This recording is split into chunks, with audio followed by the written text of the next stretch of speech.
Explorations. Probing global diversification. We travel the world so you don't have to.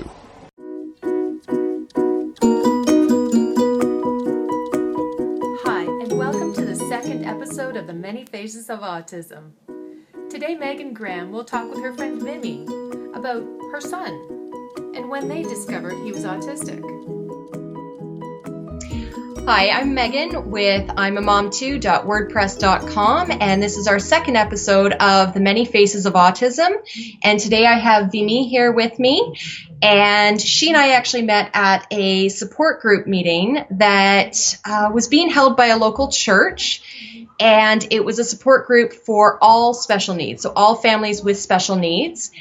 And interestingly, all of us there had a diagnosis of autism except for Vimi's family, which we're still working towards that diagnosis. Actually, he already got one. Oh, he'd already had Yes, it by he did. then? I thought. Not at the time, but he got his diagnosis in March of 2012. Okay, so Yeah. it was after the support group then. That's Yes. right. Yeah. So it was interesting that all of us there had the autism diagnosis, except for your family. And then eventually you did get that diagnosis. Yes, I did, yeah. So if you can just share with us what your journey from discovering there was something going on to the actual diagnosis.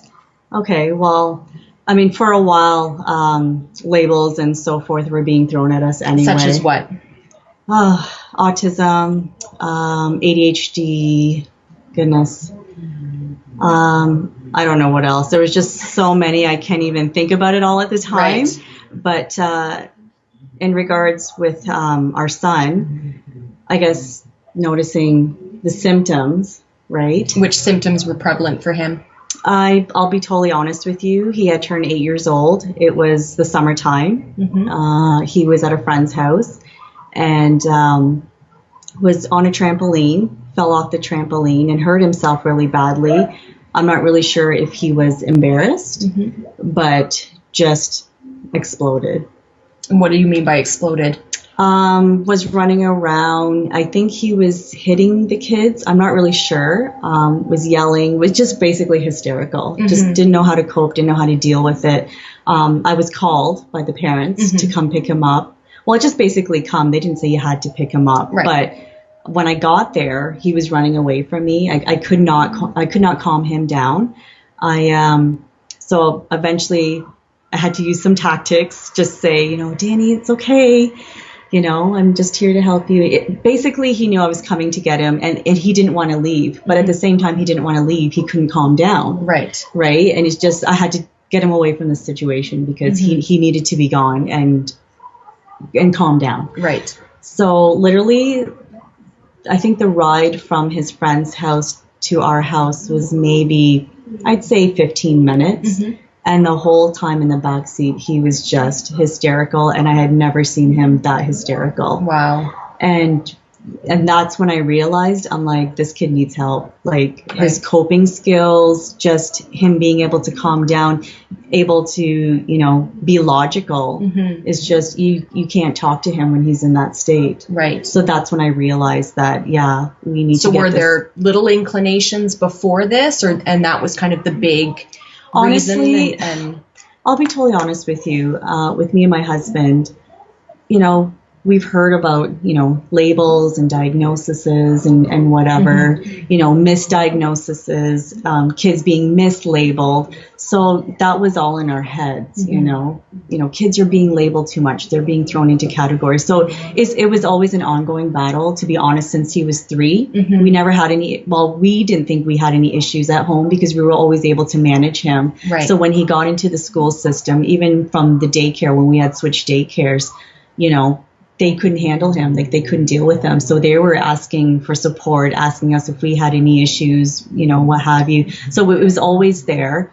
And then when he did get into the school system, we're like, well, he's at school. Like, you guys need to know how to deal with him because we can deal with him at home. You know what I mean? And that's how it was up until he was 8 years old. Now, mind you, he did meet with a psych when he was just turning 6, which I personally think was way too young. But and was that psychologist through the school system, or no, was that something that you had to? It was paid for by by Trellis. Okay. They were kind enough and helped support that. And so it was a private. Right, but there was already some community supports that you had it put in place through Trellis, through these other Well, yeah, because systems. they got in, well, the daycare at the time got in touch with them, and that's how they were involved, helping out with, strategies and so forth. With him, and then that was brought up in the school because his first day of school was a disaster. Why? What had happened? I guess, well, basically all I remember is that he destroyed the principal's office. Oh, fun. Yeah, destroyed it. So that was his first day of school. But anyway, so they were there. They were in place, ongoing, support for the school and everything. So then, so then we had the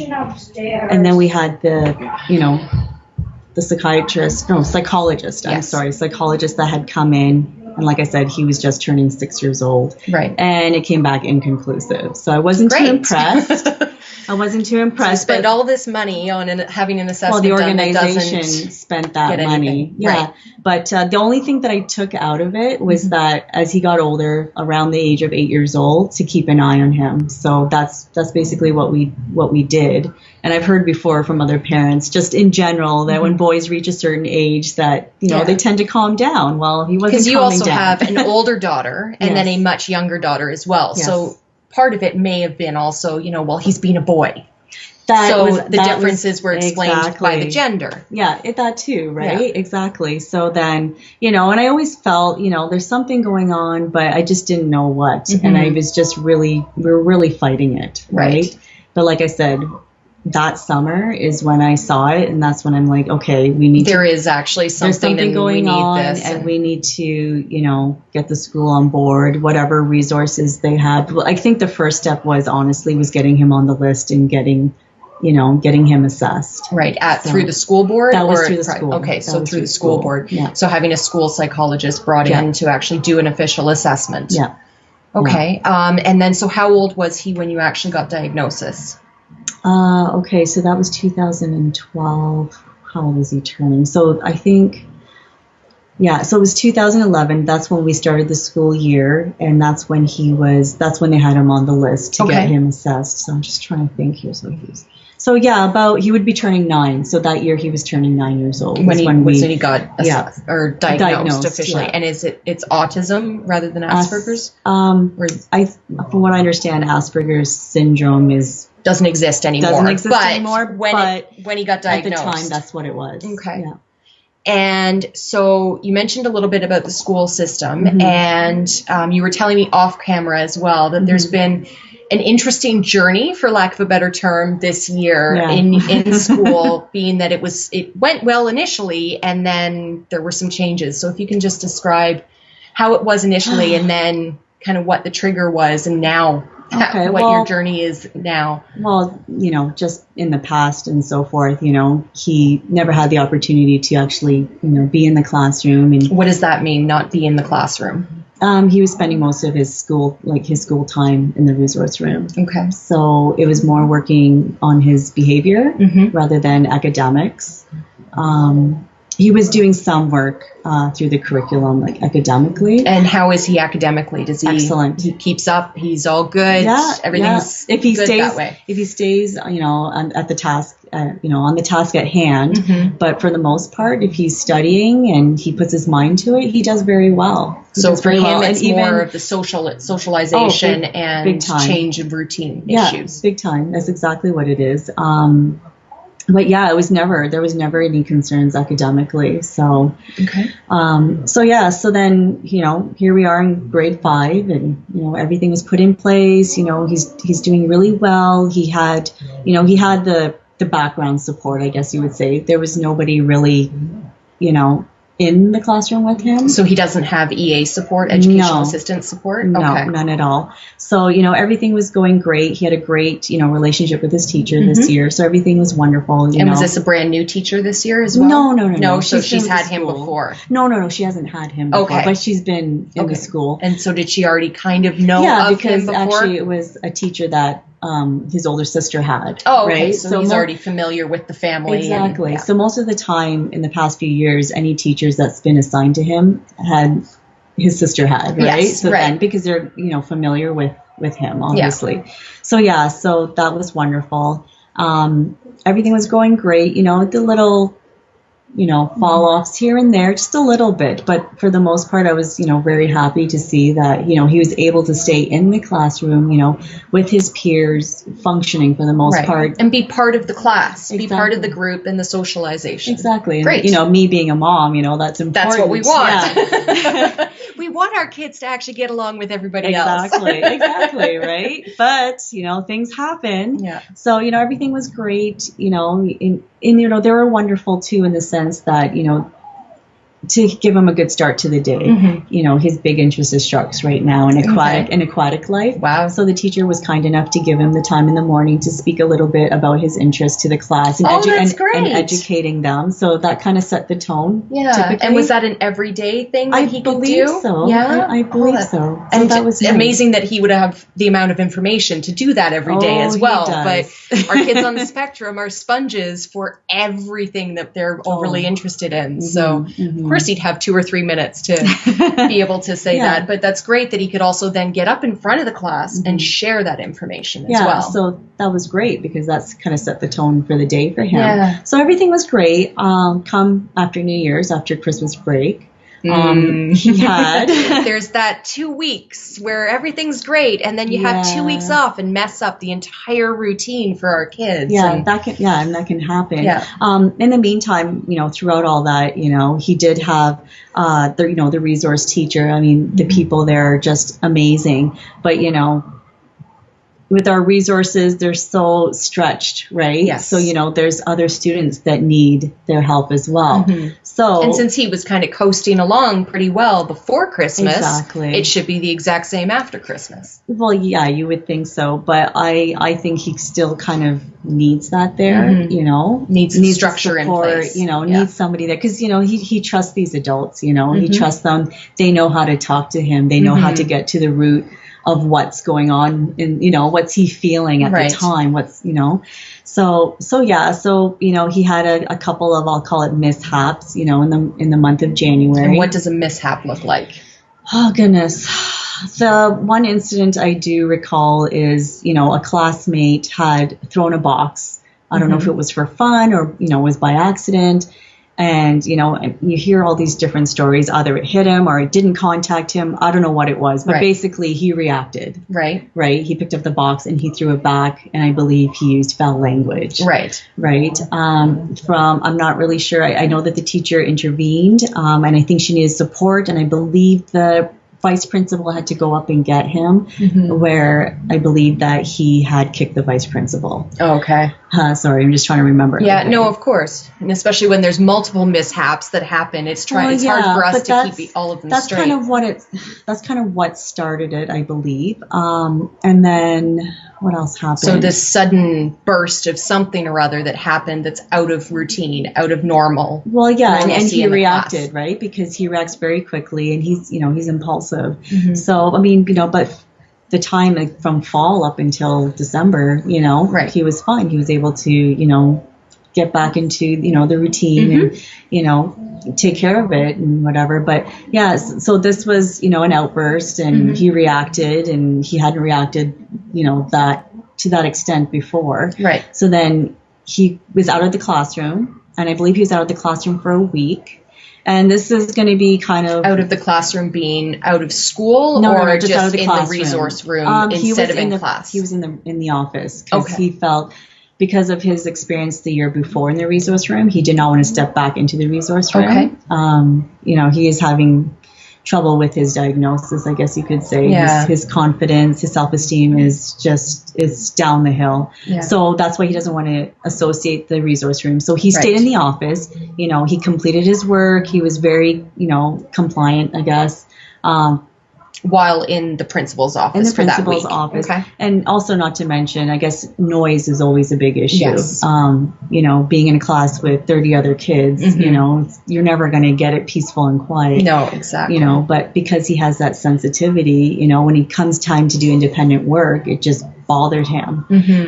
But anyways, aside from that, so then he was out of the classroom. He was in the office. He stayed in the office for about a week. They talked to him, whatever. thought he was ready to get back into the classroom. I even met with them.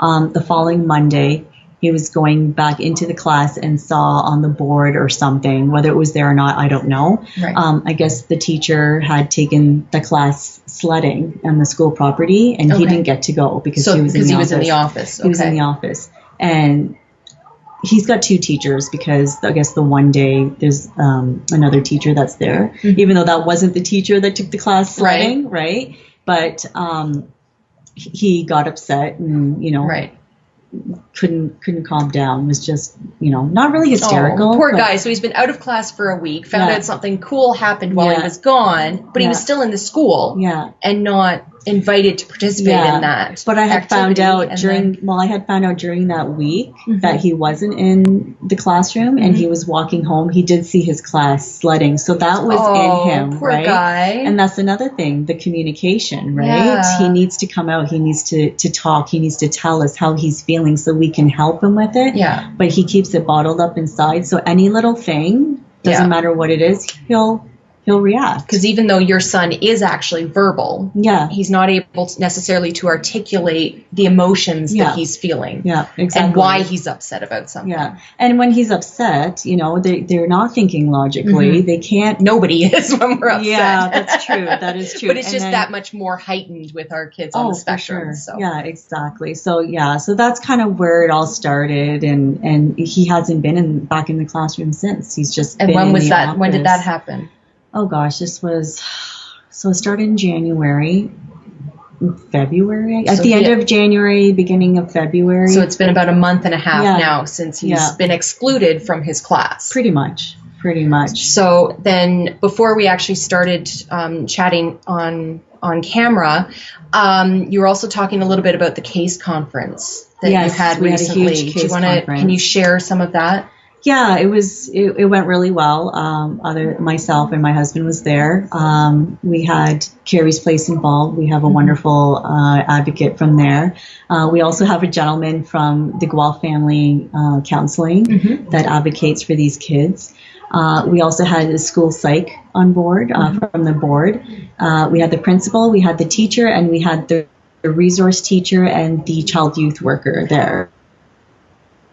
Table. Yeah. And then us parents come in and we're trying to advocate for our child. Like it turned out really well. So basically, we're just trying to exhaust all the resources that we possibly can, starting with the school. That's number one. So coming up with some tools and some techniques to help him. within class. And even just dipping into the resources that these, that the board has access to, because he didn't have the access to these before. It was never really. Wasn't really suggested, I guess. So what kind of resources are those? Can you think of any off the top? Well, we had an OT involved, but she was just an kind occupational therapist. Yes. Sorry, there's a lot of alphabet soup in the special needs community, so I'm trying to. So they were involved, but then they weren't involved. I have a binder full of paperwork. We all do. About the paperwork, and I review it because I'm just like, why didn't we put that in place? But anyways, aside from that. So there's an OT that's a possibility to bring in. Sensory. Sensory is a huge thing as right well. now. Yeah, sensory. So they're going to look into the sensory. Getting the EA support. Right. A lot of his... Because currently he does not have any educational assistance support at all, does he? No, he doesn't. Another huge thing that we found out, not that we found out, we kind of knew, but it's such an issue. It's articulating it now. Yeah, the fixation, holding on, grudges, what I mean? Just not being able to let go. Huge, being excluded. He may then hold that sledding trip against that teacher for months or if not years if he ever sees her He did get the opportunity to confront the teacher, and it was great. It went it went really well. It's they need that closure, right?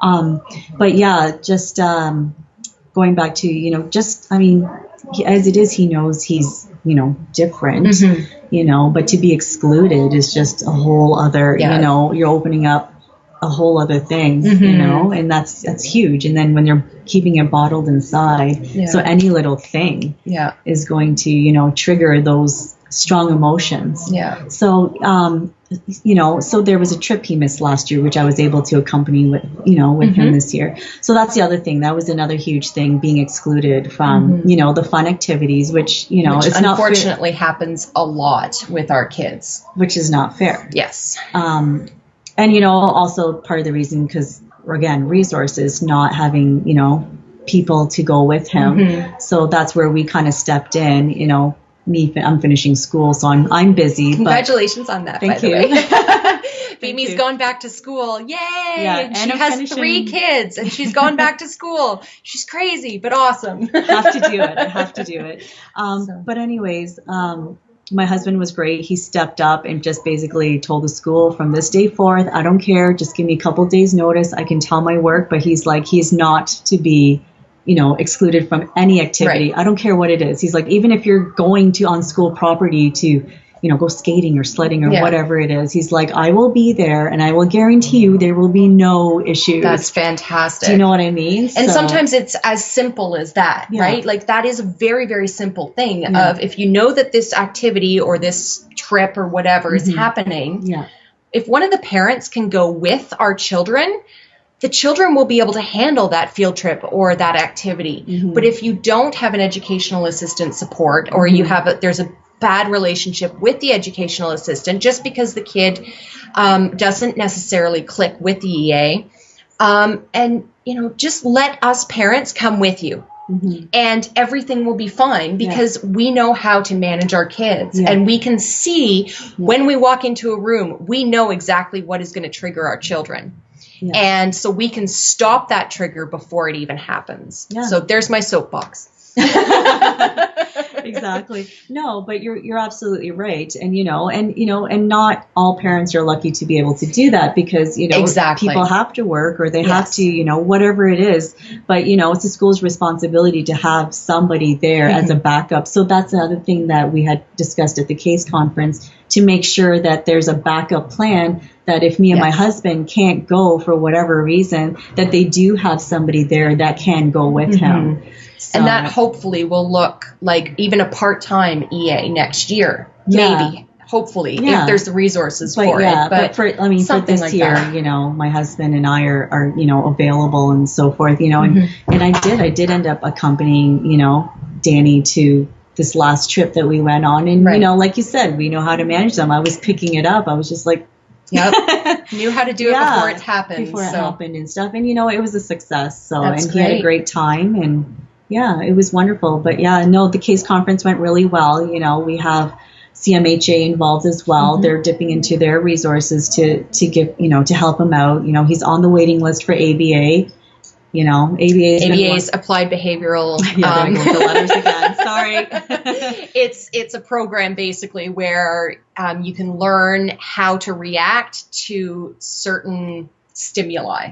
For lack of a better term. I mean, that's not the official definition, but that's kind of what it is. So. And oh goodness, I'm collecting my thoughts here. But ABA, they've been wonderful. He's already gone through a program. He's back on the waiting list, because they. So what was the program that he did in ABA? It was.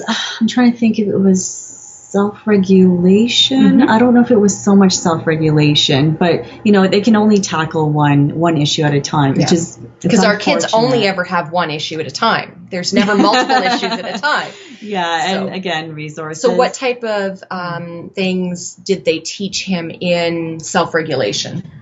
Do you remember some of the tools they gave him? Well, first of all, this is what kind of sucked about it. He was supposed to be set in a group setting, but there was only himself and then one other kid. So I guess it wasn't so much self-regulation. I think it was more the social skills. Okay. That's hard to teach social skills in a group of 2.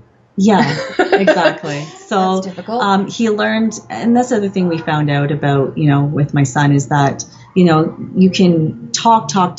He gets it. He learns it. But then when you're actually trying to apply it and put it into practice. When it's actually happening. It's hard. It's hard for him. Oh, that's what I was going to mention. The other issue is that, you know, you look at him, you think he's a perfectly, you know, fine, normal kid, you know, and that he's just misbehaving. Yeah. That's a huge issue for us. Yeah. You get that anywhere a lot. we go. Yeah. Anywhere we go. And he's been at the school for 7 years and he's still getting it. Because you were mentioning, you know, the great stuff from the case conference, but when we were off camera, you were also telling me how they are concerned about his actions and that, you know, one of the possible tools is maybe a different school would be good for him. Yeah, the fresh start. The fresh start, you know. So is there anything else that you'd like to share with everybody? Yeah, you know, in regards to my son, he looks like any other kid, like any, you know, he looks like just like any other kid walking down the street, you know, going to school, you know, he's verbal. But, you know, he has this diagnosis and anywhere we go, you know, whether it be, you know, the school that he's been at for 7 years, whether it's the mall, whether it's, you know, anywhere, even within our family, because like I said, this is a learning process for my husband and I, and as well, you know, because we live with my parents, for his grandparents, and my mom's been wonderful because she's trying to educate herself, you know, and on D as well. Because you're all under the same roof as well, correct. right? Yeah. So all 4 adults are trying to learn what's happening as well as and we're trying to, you know, be consistent, but, you know, bottom line, I'm the main, you know, because I'm the You're mom, the primary, right? Yeah. You know, so, you know, I had these concerns and it always, you know, it doesn't matter how much support I have in the house. Everybody thinks that, you know, oh, you have all this wonderful support, you know, it should be easy. You know what? It's never easy. It's never easy, you know? And, you know, it's like I said, again, you know, it doesn't matter where we go. And, you know, that includes my family as well. You know, when we go anywhere, just, you know, they kind of know, okay, yeah, he has this, but when it comes down to it, they don't understand. They don't know how his brain works, how he's thinking, how we're dealing with it, how to approach them, because it's different. It's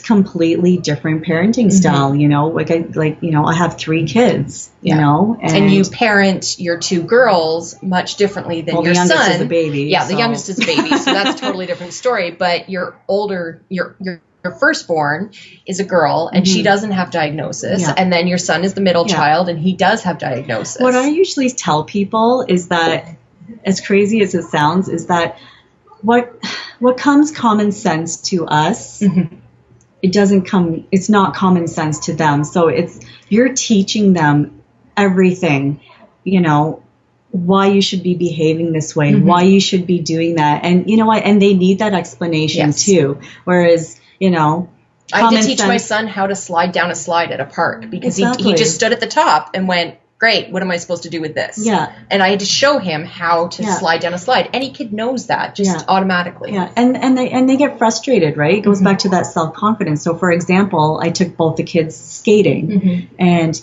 you know, my oldest, she skates all the time. So because she's been doing it, you know, skating, if you keep doing it, you know, she was doing really well.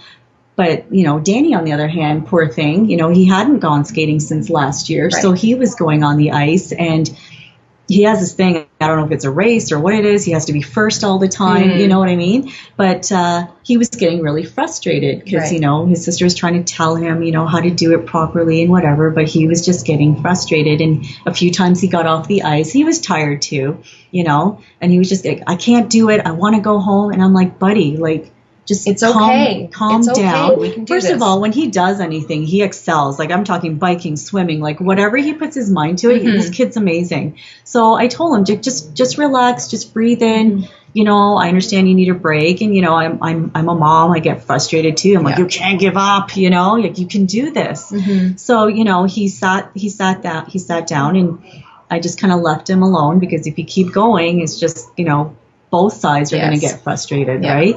So I just left him alone, and sure enough, he went back on the ice. And then, you know, after the hour and 15 minutes was up, well, guess what? You know, he was skating, you know, not, you know, the greatest. But the frustration levels were so high that almost led him to quit. And you know what? Exactly. And I don't want him to do that. I you know, despite his diagnosis and stuff, I always, you know, you want to give them the same opportunities. Exactly. That's all that we ask for as parents. And I'm not the type of parent that uses an excuse. You know, he does chores. He gets chores delegated to him because you know what? He's going to be an adult one day, and he has fully functioning arms, fully Yeah. functioning legs. He's going to have to learn to live on his own one day because that's where I see him. Yeah. You know? Those life And skills are very important. exactly, exactly. And I'm not going to use it as an excuse. And, you know, he gets upset and frustrated, but then so does my oldest. What kid doesn't get upset, you know? What But adult doesn't too? exactly. Yeah. But no, I tell him, like, it's no excuse. Like, you need to, you know, mommy's not going to be there forever doing it for you. And, you know, and I come from, and this is the other thing, I come from a family where boys get away with a lot. And I always told myself, when I have a son, he's going to learn how to do those dishes. He's going to, you know, do the laundry. And he does it. He loves doing the laundry. He doesn't like folding Well, it he after. can come do it at my place if you want. But do you know what I mean? Like, Yeah. I'm trying to teach him, and you know, everything's a learning experience. You show him how to do it, and he'll do it. Because if you don't, you know, there's Now, that. sorry to Yeah, interject no, it's there, okay. but when you show him how to do a task like doing the laundry, did you actually show him in a different way than you showed your daughter? No. No. Okay. It was the same. Great. Same thing. Just thought I'd ask. And you know what? He's very good at doing dishes. Good. That's great. But yeah, you know, and it took a few times. And then once he got going, and, you know, we're there to guide him and show him and make sure he's doing it all right, you know. Now, did he leave a red sock in with all the whites? No. No? No, I've we done don't it. leave the whites to him. We don't leave the whites to him. We've all done it at some point. Yeah. But no, other than that. So any last notes that goodness. you want to share? Just that, you know. If you could tell everybody one sentence, you know, whether it's about your family or your son or Don't make autism. assumptions.